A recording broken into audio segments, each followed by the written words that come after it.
It is a beautiful day, which is a rare occurrence. A rare occurrence in Scotland.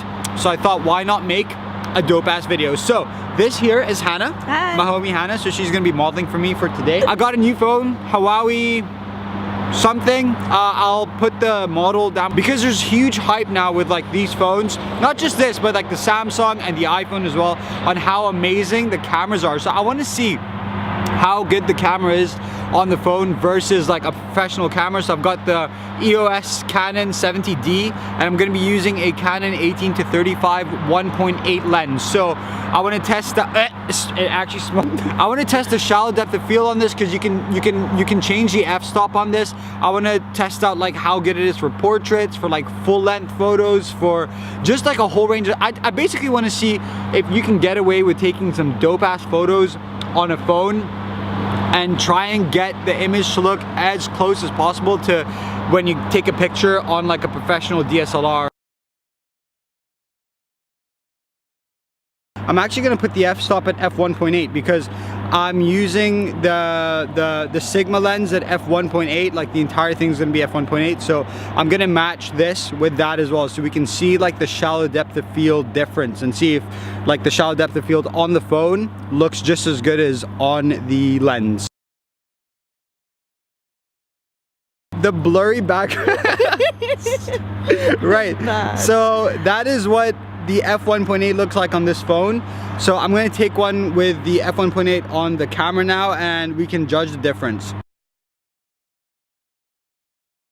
Honestly, you can already tell that the lens has like more of an authentic like shallow depth of field kind of look, whereas the phone, it seems to just want to have like a super blurry background just so that people will be like, oh, look at that blurry background, it's amazing, and it's just super inauthentic. Yeah.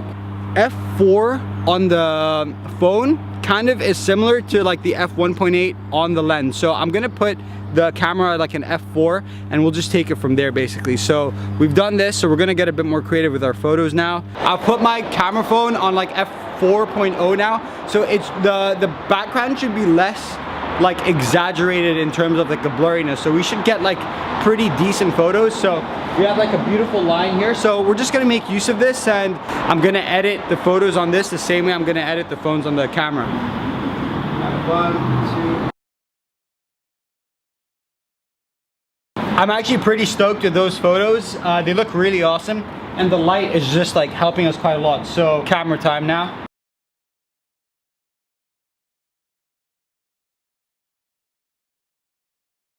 Whenever you have plants, it's the most Instagrammy thing ever. I bet you it's gonna look like we're in like some tropical place, but we're literally right in front of like a building. So I've changed the f-stop to f5.6 because the f4 just seems to be super bad and I don't want all my pictures turning out like that. So we'll keep it at f5.6. 1, 2. Here are the photos on the phone camera. And here are the photos on the DSLR camera.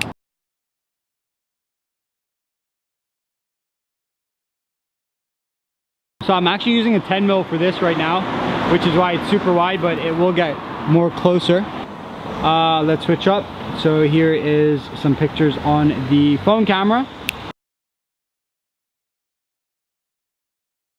Camera photos. Do that snap. Pleasantly surprised with how well the camera has worked. Lighting was like on point, it fixed itself. The length was pretty damn good, pretty wide. Holy shit. Actually, that looks pretty freaking good, man. Like, see the colors on the camera? They are quite dull, so I'm gonna have to do a bit of work on them, but this is crazy. I'm gonna put the raw image right now. It's fucking sick, dude. Oh, the flowers are pretty. Oh! Rock and roll. Go, go, go! Just because it smells so good. Yeah, can you not spell that?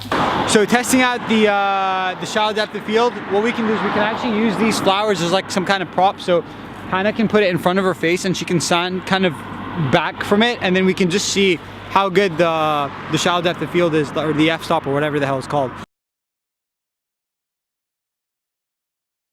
Terrible performance from the phone. It's That was horrible. That actually looks terrible. Right, we'll move on to the actual camera now. If something is behind the subject, it works fine, like it'll blur the background out. But then if there's something in front of the subject, like for example, if I'm like this, it's gonna start looking really, really bad. So we now know. The camera can't pick up what to blur and what not to blur. So we've got like the plants in the background all blurred out. It's quite a nice blur actually.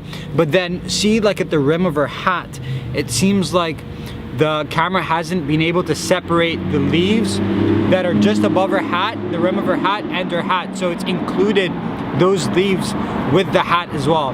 Very strange. If that didn't mess up, it would look pretty good. What I'm gonna do is I'm actually gonna have Hannah stand a little bit further back from the flowers, and we'll see if that might help. There's still like one leaf that has been included with her hat, but apart from that, like it looks like you can kind of get away with it, I guess. One thing I've noticed as well is that some of the photos, the clarity is a bit too strong, which is, I actually like my photos to be a little bit softer. I don't like them too sharp.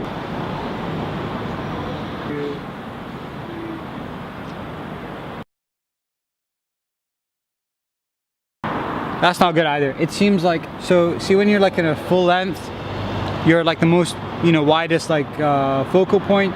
So what tends to happen with that, no matter what you use, is that the background isn't too blurry anymore. But with this, it seems like it still wants to be super blurry, and it just looks, it doesn't look good. It actually looks like those people that buy the phone specifically for that reason. And yeah, I don't know, a bit too, here's the thing, she's too sharp and the background is too blurry. Yeah. That's the problem, man. Yeah. And if we zoom it in a bit more, like even her hat, it's starting to kind of like, see there? Yeah, it's getting a bit edges. fuzzy now. Yeah. I'm filming on the Sigma 18-35 now, so that's why like the background is so blurry. So we got to this beautiful location here, and the clouds have actually just come. So it's not a sunny day anymore. So I wanted to do a few more photos with the camera phone and see what it's like on a sunny, on a cloudy day compared to this lens. So yeah, we'll do that. We're gonna use this orange wall here.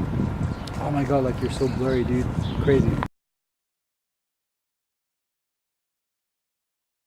It seems like the way these companies are hyping up these phones, it's as if like you can do some crazy stuff with it. But I mean, we're trying basic stuff here, and it really doesn't seem to be doing as good as I thought it was gonna do.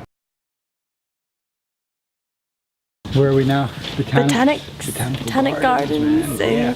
We're gonna get a few plant-based photos. In fact, stand here. We're going to be replicating this photo here. Can't see it because it's too dark, but I'll put it in there. So we're going to be using her coat as a scarf, and what we're going to do is I'm going to hold it like, in fact, so face the other way. Cool. Yeah, something like that. Back home now. Yeah, so this is the first day that I use this camera phone extensively.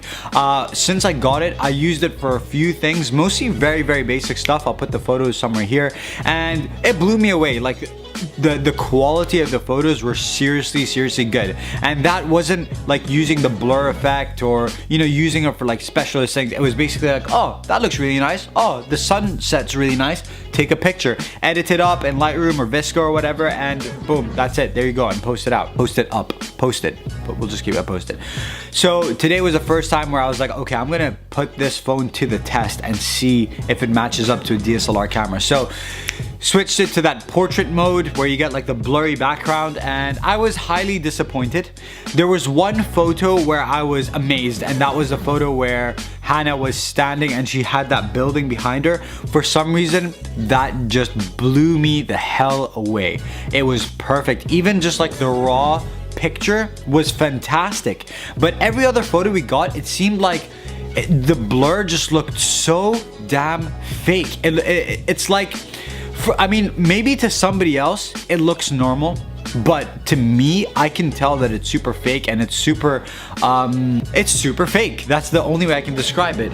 And also, the phone seemed to have a hard time trying to distinguish what is the background and what is the subject, because in one of the photos, when Hannah was standing in front of like the plants were blurry, but then there were a few plants that weren't blurry, and I was just like, all right, it looked like it just cut. It looked like if someone were to have done a very bad Photoshop edit where they cut out the person, stuck them, I guess, in front of something that is blurry, but they missed out a few things, you know what I mean? What I really like about this phone is the fact that the quality in itself is very good.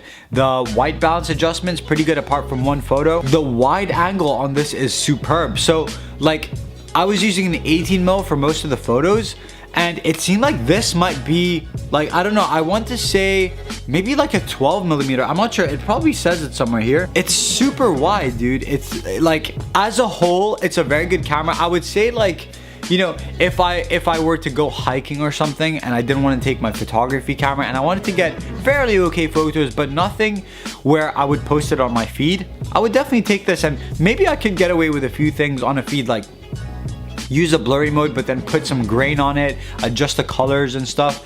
But I would not use this for professional, like, you know, when, well, in the adverts when they say, oh, this is one of the best cameras, this Leica, that Leica, this and this and this, and they show you pictures.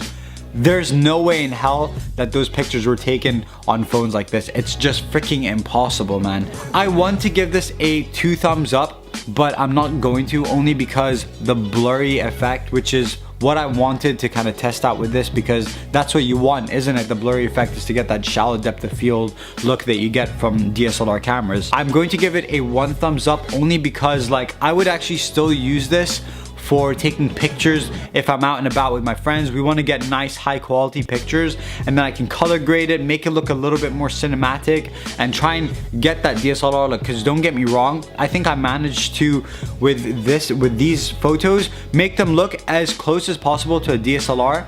I mean, the only thing lacking was the blurry background, like the shallow depth of field. There was one photo where Hannah's like this, and on the DSLR, like, her hand is super blurry and then she's in focus, whereas with this phone, everything was in focus. So you don't have that cinematic look anymore, that shallow depth look. But apart from that, I think I was able to sort of make these pictures look as close as possible as the pictures that I took with the DSLR. Yeah, thank you so much for watching. If anyone watches, this will probably get about 5 views. Peace.